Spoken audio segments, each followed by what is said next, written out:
दोस्तों आज मैं आपको यूरोपियन यूनियन का नक्शा समझाऊंगा। मैं आपको बताऊंगा कि यूरोपियन यूनियन में टोटल कितने देश हैं, क्या है उनकी राजधानी और कब उन्होंने इस यूनियन को ज्वाइन किया था। जैसा कि आपको पता है कि यूरोप दुनिया का छठवां सबसे बड़ा महाद्वीप है, छठवां सबसे बड़ा कॉन्टिनेंट है और इसमें 51 कंट्रीज़ हैं। वैसे तो 44 कंट्रीज़ है रजिस्टर्ड, लेकिन 51 कंट्रीज़ टोटल हैं। इसमें भी यूरोपियन यूनियन एक अलग से ग्रुप है जिसमें 27 अलग अलग कंट्रीज़ आती हैं। इन कंट्रीज़ को यूरोप की एकता के रूप में देखा जाता है क्योंकि इनके अपने अपने कमीशंस बने हुए हैं। यूरोपियन यूनियन की जो स्थापना थी वो 1 नवंबर 1993 को हुई थी, लेकिन इसका इतिहास 1950 से शुरू होता है क्योंकि वर्ल्ड वॉर जब ख़त्म हुआ था तो यूरोप की कंट्रीज़ को बहुत ज़्यादा नुकसान हो गया था। तो ऐसे में शांति स्थापित करने के लिए यूरोपियन कंट्रीज़ ने बहुत सारी संधियाँ की और धीरे धीरे करके वो एक संघ बन गया। और संघ कब जाके बना? 1993 में जाके बना। आप लोग देख रहे हो जिसमें 12 गोल्डन स्टार्स हैं नीले झंडे के ऊपर, ये यूरोपियन यूनियन का।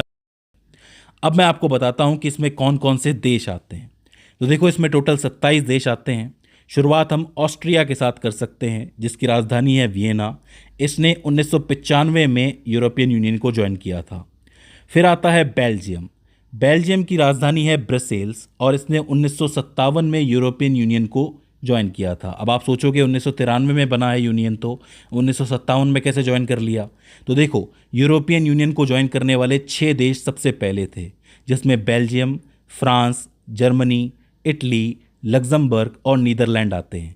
पहले ये संघ नहीं था, पहले ये समुदाय था, बाद में जाके ये संघ बना है 1993 में।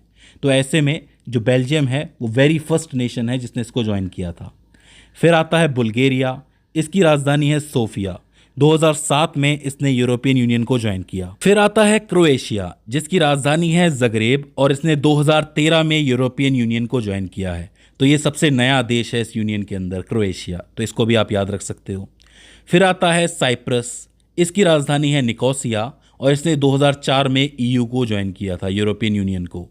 फिर चेक रिपब्लिक, जिसको चेक गणराज्य भी आप कह सकते हो, प्राग इसकी राजधानी है और इसने भी 2004 में इसको ज्वाइन किया था। फिर आता है डेनमार्क। कोपेनहेगन इसकी राजधानी है। 1973 में इसने ईयू को ज्वाइन किया था। फिनलैंड की बात करोगे तो इसकी राजधानी है हेलसिंकी।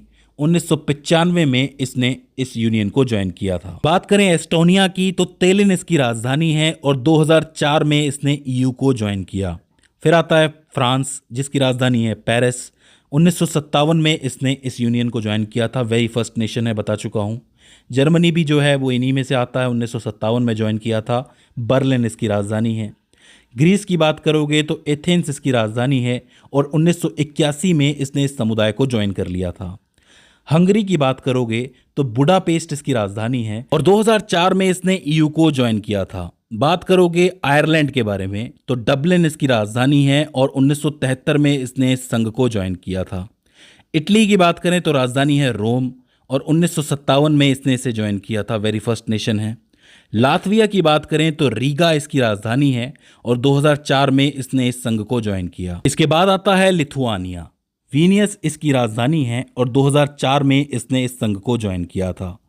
फिर लग्जमबर्ग आता है। इसकी राजधानी लग्जमबर्ग ही है, छोटा सा है ये। 1957 में इसने इसे ज्वाइन किया था, वेरी फर्स्ट नेशन। माल्टा की बात करोगे तो वेलेट्टा इसकी राजधानी है और 2004 में इसने इस संघ को ज्वाइन किया था। फिर नीदरलैंड की बात करें, वेरी फर्स्ट नेशन, एम्स्टर्डम इसकी राजधानी है और 1957 में इसने इसको ज्वाइन किया। फिर आता है पोलैंड। इसकी राजधानी है वॉर्सो और 2004 में इसने इस संघ को ज्वाइन किया था। पुर्तगाल की बात करोगे तो लिस्बन इसकी राजधानी है, 1986 में ये हिस्सा बना। रोमानिया की बात करें तो बुखारेस्ट इसकी राजधानी है, 2007 में इसने इसे ज्वाइन किया था। स्लोवाकिया जो है इसकी राजधानी है ब्रातिस्लावा, इसने भी 2004 में इसे ज्वाइन किया था। बात करें स्लोवेनिया की तो ल्यूबियाना इसकी राजधानी है और ये भी 2004 में ही आया था। स्पेन की राजधानी है मैड्रिड और 1986 के अंदर इसने इसे ज्वाइन किया था।